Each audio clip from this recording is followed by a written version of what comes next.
Lain kan ramri asam intil tina minum nega tunda ai ma in minum nega tela voi dam kan do to a sami som paria ta po em se pin ramri um nan ti in zo paya cho bu kan sabe te ko bi che sa chumi chuma pa pe chuan kan cha chin bu mi zom tak tak te kan media thu zom tak tak te pun yem la zirlai te ko kan se na so ka silaya ka ai vo kan tu ara ta po chuan ma beile na le ile na kan ne wa zoom ze la vai dei kan thin ta ni se ti chu kan sia a poi kan ti kan se ta he lo hiram kan nei lo wa tu la kan voi nei kan se ti la kan nei da na chuan ram ri ya kan voi lo wa kan ram chu ma ni kan voi chen da wala chu ai ka asam ho na ku tlang ani a invite kan lo ko chuan mizo pa bu chi ma ro chu an mo vai ni na sa ni ba ni vai ho na ni ba ho lo ni te ko na na amaro chu ti lai chu na samero chu kan huan thai mizo pai na ni ri fanau te chom na tu ta na be sei ta ka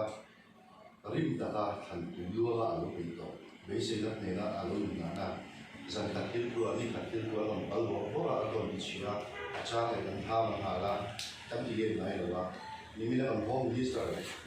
press conference te ka ta lo lai cha le na kan be sei ka lo ni chu bang chon be ni hen kan nai na kan sta ni chiang de wa ta la na chu chu a he la cha ka mo zia ai ti ko kan tu mani ni lai kan sui ma sa ko lo sui chuan sai langin MZP ni mai na July Paul kan nia ama chu MZP na kan stand break chu kan constitution a ko kan na chu heram le na hin na pina kan tu le fa ta na chi la kan si lo chuan heram le na mi a ko la ni chuan engan pun tian na ni na on zia ni lo chuan ram le na mun thum ni thum ha di MZP chuan kan thian to ka kan kal ri chin le kan kal ri me an la kan mo che sa la in sami so paria December ta MNA fanan so ta kha be se na sam tak ne MZP chuan kan lo thira ta chuan an ni kum som di chung te me pramua India Sarkar te ko lo ko an ni a Mizo National Party an ni a ta chuan an ni an Sarkar chuan kan ram ri te ko ma so la ram ri ni ki te ko i tham wan na an hu nga tin be se na ne i kan lo fi ve a amai lo chu chu di line July ni de sam so ba ko kan Council of Ministry Bengal Eastern Frontier Regulation 1875 akan dan ram rian ni in alam pum ta no te ka chuan lo ni hu kan de la MZP mai ni lo mizo ni hu kan de ani amai lo chu ti me lai chuan ni kum chawa chang te tumina te tun ma ai na sa zo ka asam ne ti na ma no la ano le ze hi MZP chu chi thi ha kan ye kan ril wa na chu ni ano ne kan chan ne la he kan lu ko lo ni ti la kan chu lu ko ni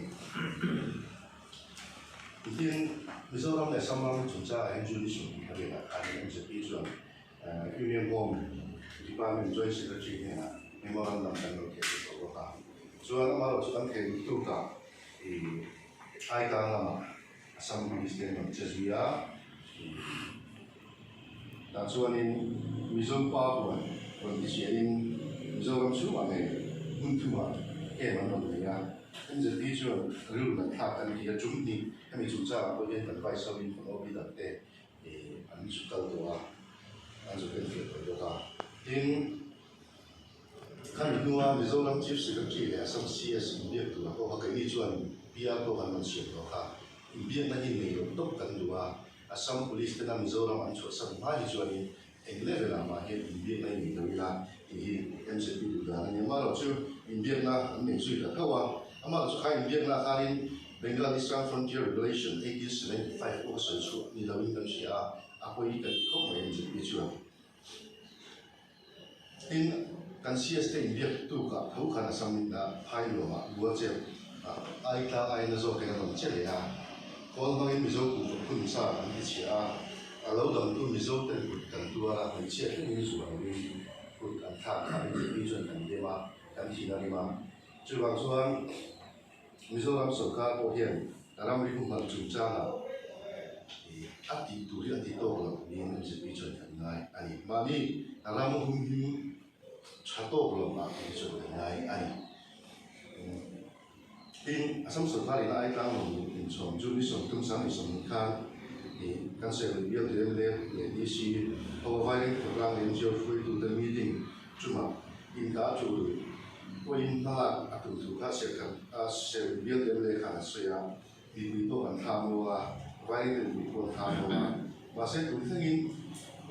BERF 1875 ram le chunga Assam Police ti online ku tat chung le in buat je phama po kan ram chunga an mon lu luai live wa ke man mon siam ma chan tum ta ai chung to kan na no chok tu ra che la na le ma la la lom lu chu amma kan ti de mon kan ti ani in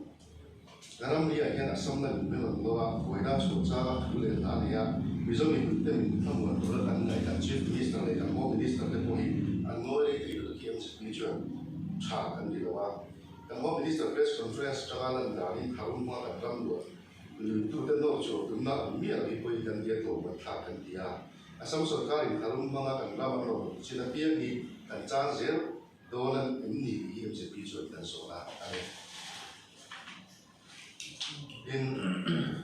tu la hen mizo chalai te kan ru na